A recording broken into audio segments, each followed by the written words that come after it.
Bonjour les enfants et bienvenue dans The Kitsch. Bon, maintenant vous le savez, hein, j'aime bien les robots et encore plus quand ils sont transformables. Et puis de temps en temps, j'aime bien en monter. Mais non, rien de sexuel voyons, des robots à monter soi-même. Ouais, comme les Gunpla. Mais si, vous savez les robots Gundam à monter facilement, sans colle et sans peinture. Eh bien Framers, c'est un peu la même, sauf que là, vous pouvez customiser votre personnage. Vous savez, vous avez le body, en fait, le corps est le même pour toute la gamme, mais toutes les pièces sont interchangeables. Donc vous pouvez customiser votre robot avec d'autres pièces, d'autres robots. Et ça, c'est plutôt cool. Alors c'est fabriqué par Kotobukiya. Par contre, j'ai aucune idée de quand c'est sorti. Je dirais aux alentours de 2015, parce qu'il est très difficile de trouver une date. Je n'ai pas trouvé, mais bon, ça a l'air de tourner autour de 2015. Alors par contre, bien sûr, il y a eu pas mal de variantes, comme la gamme a plutôt bien marché. Il y a eu donc Hexagears, qui est une version encore plus complexe de Framers, donc c'est-à-dire complexe dans le genre où il y a plus de pièces. C'est-à-dire que là vous avez plus un body unique. Vous avez toutes les pièces qui sont customisables avec toute la gamme. Donc il y a des vaisseaux, il y a des robots, il y a des personnages, il y a plein de choses, tout est modulable entre eux. Même avec celle-là. Et il y a aussi eu Frame Girls, qui est donc un mélange de jeunes filles, parfois un peu trop jeunes, mélangées donc avec des robots. Et là aussi, tout est customisable. C'est vraiment un ensemble customisable avec trois gammes différentes. Alors à monter ça va, c'est pas trop compliqué, hein. Il y a une notice, elle est plutôt bien fichue, il suffit de la suivre, malgré le fait qu'elle soit en japonais, c'est quand même très visuel, il y a très peu de texte, faut vraiment suivre pas à pas ce qu'il y a et on peut y arriver. Alors là il frappe A avec la pièce 32, ouais c'est ça, allez.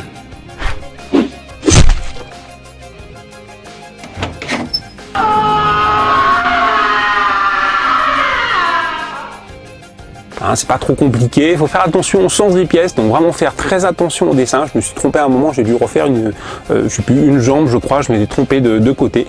Il y a quelques pièces comme ça qui ont un côté et un autre côté, donc il faut vraiment faire attention à qui on le met. Et surtout, il y a des pièces très petites, donc comme celle-là, franchement, il faut faire hyper gaffe. Quand vous faites le montage, faites-le dans un endroit où vous avez de la place et vous pouvez retrouver facilement vos pièces. Parce que si ça tombe dans un coin, forcément ça va aller où il faut pas et vous la retrouverez à jamais. Donc ça, faire très attention à monter, il y a des pièces minuscules. Donc une fois monté, c'est plutôt cool, hein. Il fait environ 17 cm, il y a plus de 30 points d'articulation, même l'arme est articulée, puisque par contre vous voyez, comme c'est une maquette, ça tient. Ça tient pas très bien, mais ça tient, voilà. C'est une maquette, hein, ce n'est pas un jouet, hein, je fais bien la distinction, c'est un truc qui n'est pas fait pour jouer tous les jours, hein, donc pas donner aux enfants, on fait pas, parce qu'au bout de 3 secondes, c'est les pièces partout. Hein.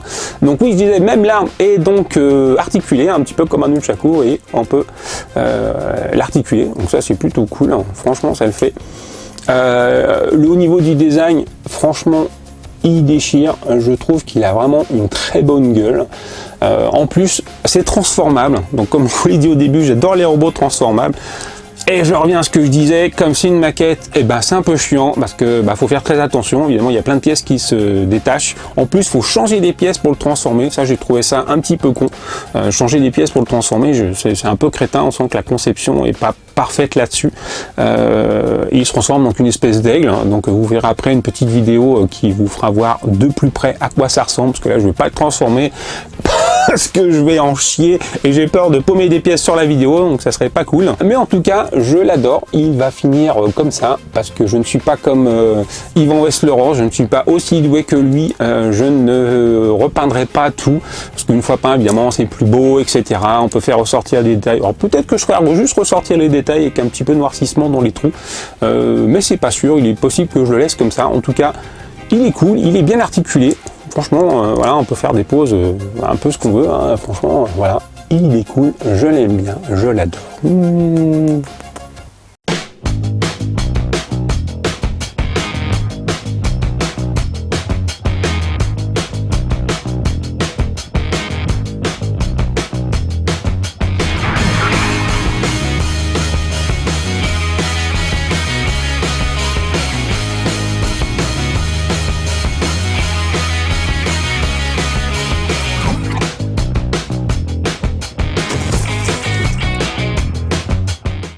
Et juste pour info, le designer Koryu Kuramochi, j'espère que je prononce bien, est un grand fan de mecha. Il a fait des sketchs, donc des dessins préparatoires pour des mechas, pour du Gundam et pour du Transformers. Donc c'est plutôt cool, hein. Il y a quelques exemples qui passent là.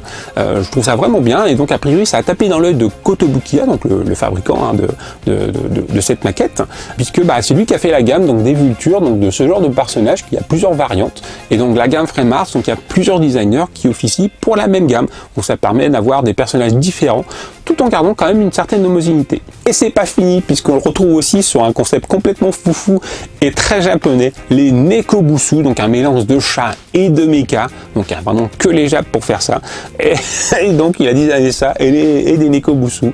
Alors je pense pas qu'ils soient customisables tous les deux, bien sûr, parce que c'est aussi des trucs à monter, hein, bien sûr, les Nekobusu. J'essaie peut-être d'en choper parce que je trouve le concept assez marrant, même si les designs sont super space, mais en tout cas c'est très original. Voilà, en tout cas moi j'espère que ça vous a plu, que ça vous a donné envie de faire une petite maquette, et moi je vous dis à très bientôt, et surtout n'oubliez pas, abonne-toi, lâche un like, pose un com, c'est toi qui as le choix, rejoins-moi sur Facebook, et n'oublie pas Twitter.